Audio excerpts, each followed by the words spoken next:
नमस्कार, स्वागत आपका। मैं आपके साथ अनुराग सिंह। देश में कन्वर्जन गैंग के कई ट्रेंड सामने आ रहे हैं। जब ये बदलते हुए ट्रेंड सामने आते हैं तो उत्तर प्रदेश में योगी सरकार के ट्रीटमेंट का तरीका भी बदलता है।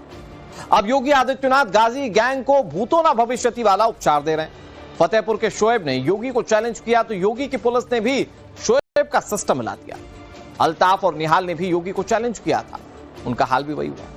फतेहपुर से वाराणसी और वाराणसी से मुरादाबाद तक जहां जहां गाजी गैंग ने योगी आदित्यनाथ को चुनौती दी, योगी आदित्यनाथ ने गाजी गैंग की चूल्हे हिला दी।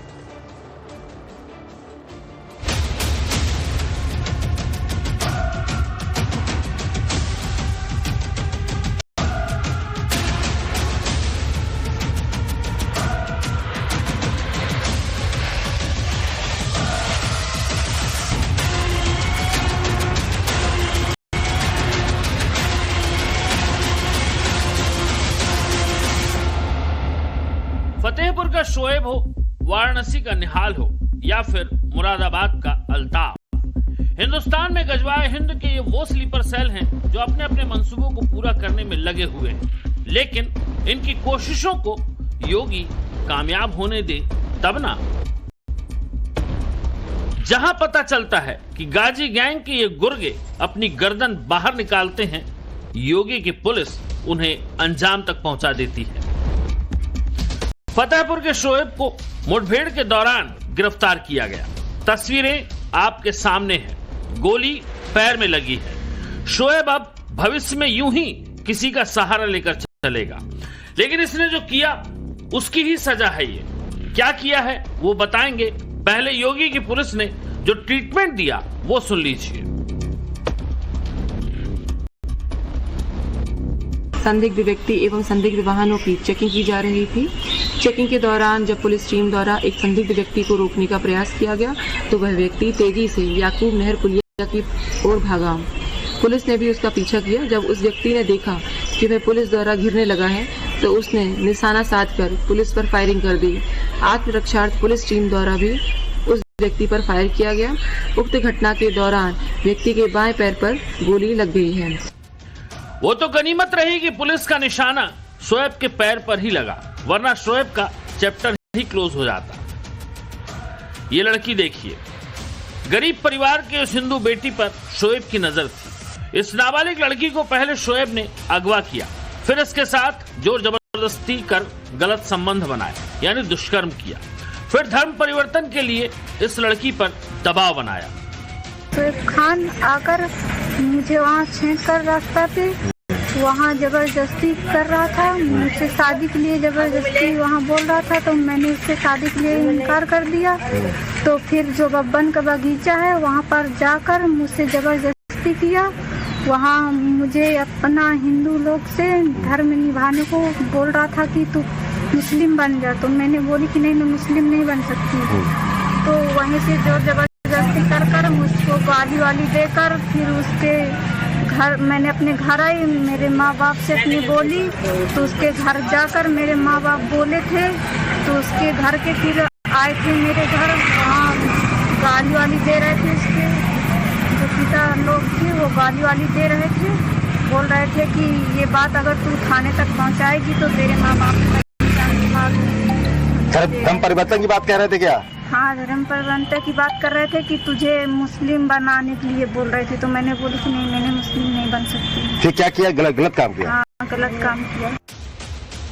शोएब इस नाबालिग को बुर्का पहनाने की जिद तो पाल ही चुका था, लेकिन फतेहपुर के ललोती गांव की इस बेटी को इंसाफ दिलाने के लिए इलाके के हिंदूवादी संगठन आगे आए। शोएब की गिरफ्तारी को लेकर मांग उठाई। फिर पुलिस ने मुकदमा दर्ज किया और योगी ने समय से पहले शोएब का शर्तिया इलाज कर दिया।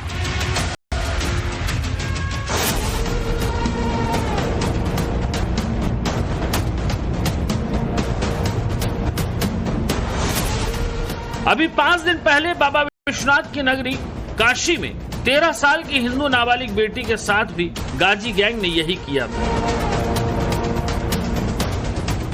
पुलिस की गिरफ्त में खड़े इन 3 चेहरों को देखिए।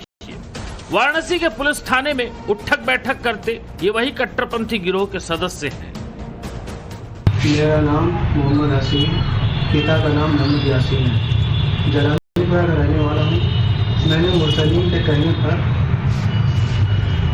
एक नाबालिग 13 वर्ष की हिंदू लड़की का निकाह लगभग 3 माह पहले करा दी। मुझसे बहुत बड़ी गलती हो गई, मुझे माफ कर दीजिए। कान पकड़कर बोल रहा हूँ। इन तीनों पर आरोप है कि इन लोगों ने वाराणसी के आदमपुर इलाके में रहने वाली एक नाबालिग लड़की, जिसकी उम्र तकरीबन 13 साल बताई जा रही है, उसका पहले अपहरण कर लिया। 3 महीने तक उस नाबालिग लड़की को अपने कब्जे में रखा। इन 3 महीनों में उसका ब्रेन वॉश किया गया और फिर उसका धर्म परिवर्तन करके जबरदस्ती निकाह कर दिया गया। जिस लड़के से निकाह किया गया वो मुस्लिम लड़का ये रहा, जिसका नाम निहाल है। 1 सितंबर को नंदू मौर्य जी के द्वारा एक एप्लीकेशन थाना आदमपुर पे दी गई, जिसमें यह बताया गया कि उनकी बेटी को वो कई दिनों से ढूंढ रहे हैं और वो गायब हो गई है। जैसे ही उन्होंने थाना आदमपुर पर एप्लीकेशन दी, तुरंत अभियोग पंजीकृत किया गया और एक टीम उस लड़की की बरामदगी के लिए लग गई।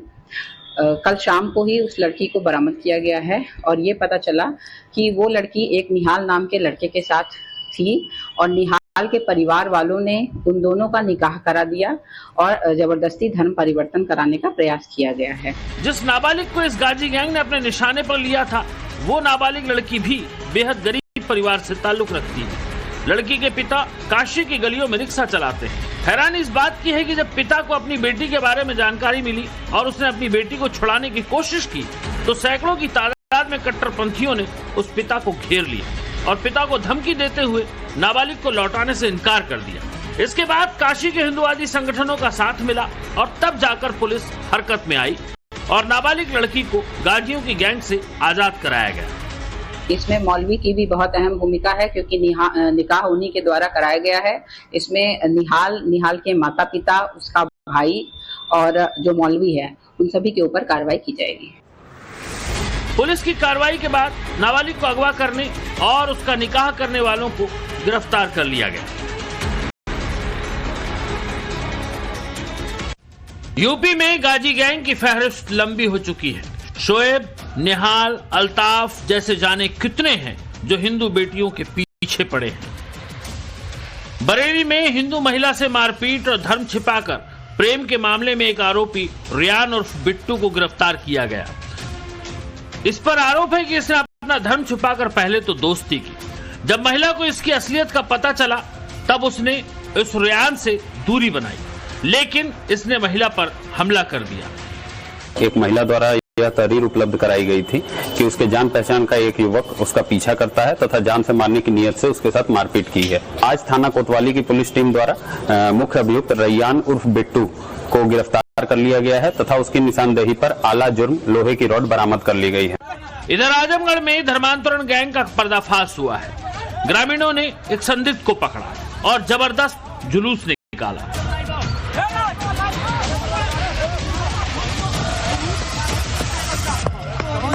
भीड़ का एक गुस्सा देखिए।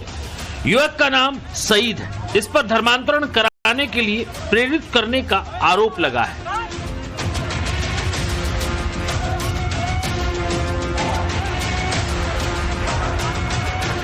हमें कई दिनों से, विगत दिनों से सूचना मिल रही थी कि इसके द्वारा लोगों को धर्म परिवर्तन के लिए प्रेरित किया जाता है। कौन है, कहाँ का रहने वाला है? हमें इसकी जानकारी नहीं थी, लेकिन हमें जो जानकारी मिली है कि इसका नाम नहीं जानता हूँ। इसका घर सीतापुर रहने वाला है। इसके साथ करीब 20 से 25 लोग, 25-30 लोग वहाँ रहते हैं जो फेरी का कार्य करते हैं। गांव में बहला फुफला के एक बाबा हैं, वजैती करते हैं, सोखैती करते हैं। वहाँ जाइए, इसका यही कार्य है। आप एकत्रित होइए, नहीं तो ऐसे दुराचारी लोग हमेशा इस चीज का लाभ उठाने का कार्य करेंगे और सबको बहला फुफला के धर्म परिवर्तन के रास्ते पे ऐसे नीच लोग ले जाते हैं। बताया जा रहा है कि पिछले कई दिनों से इस शख्स की शिकायत मिल रही थी। लोगों ने योजना बनाकर इस आरोपी को पकड़ा और इसकी धुनाई की और इसका मोहल्ले में जुलूस निकालने के बाद इसे पुलिस को सौंप दिया।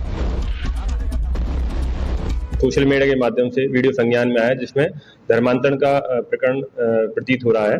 इस वीडियो का तत्काल संज्ञान लेते हुए जांच क्षेत्राधिकारी उड़नपुर एवं एसओ कप्तानगंज द्वारा की जा रही है। संबंधित अभियुक्त को सईद नाम का, जो सीतापुर का रहने वाला, उसको हिरासत में भी ले लिया गया है। गहनता से पूछताछ की जा रही है। जो भी तथ्य आगे प्रकाश में आएंगे उनके आधार पर अधिक कार्रवाई की जाएगी। युवक का वीडियो सोशल मीडिया पर वायरल हो रहा है। दिल्ली से सटे नोएडा से भी धर्मांतरण का मामला सामने आया है, जहां 6 साल के बच्चे की मां को फर्जी रिश्तों और दबाव में जबरन धर्म बदलवाकर निकाह कराया गया। फिर हाईकोर्ट के आदेश पर चेन्नई से महिला को बरामद किया गया। वहीं आरोपी राजा मियां उर्फ एहसान, उसके पिता, मां, भाई और काजी को गिरफ्तार कर जेल भेजा गया। महिला को निकाह के बाद खुशबू खातून का नाम दिया गया था। धर्मांतरण के खिलाफ योगी का एक्शन हमेशा से सख्त रहा है। धोखे से या प्रलोभन से होने वाले धर्मांतरण को रोकने के लिए योगी ने सख्त कानून बना रखे हैं, जिसमें 1 से 5 साल तक की जेल और 25,000 से 50,000 रुपए तक जुर्माना शामिल है। और अगर नाबालिग महिला या फिर SC/ST व्यक्ति का धर्मांतरण होता है तो सजा का प्रावधान 3 से 10 साल तक का है। धर्मांतरण पर योगी सरकार की नीति 0 टॉलरेंस की है। शोएब हो, निहाल हो, रेहान हो, योगी और योगी का प्रशासन कड़ी नजर बनाए हुए है। जहां कहीं से शिकायत मिलती है, योगी उसका शर्तिया इलाज करते हैं, वो भी बिना किसी विलंब के। ब्यूरो रिपोर्ट, टाइम्स नाउ, नव भारत।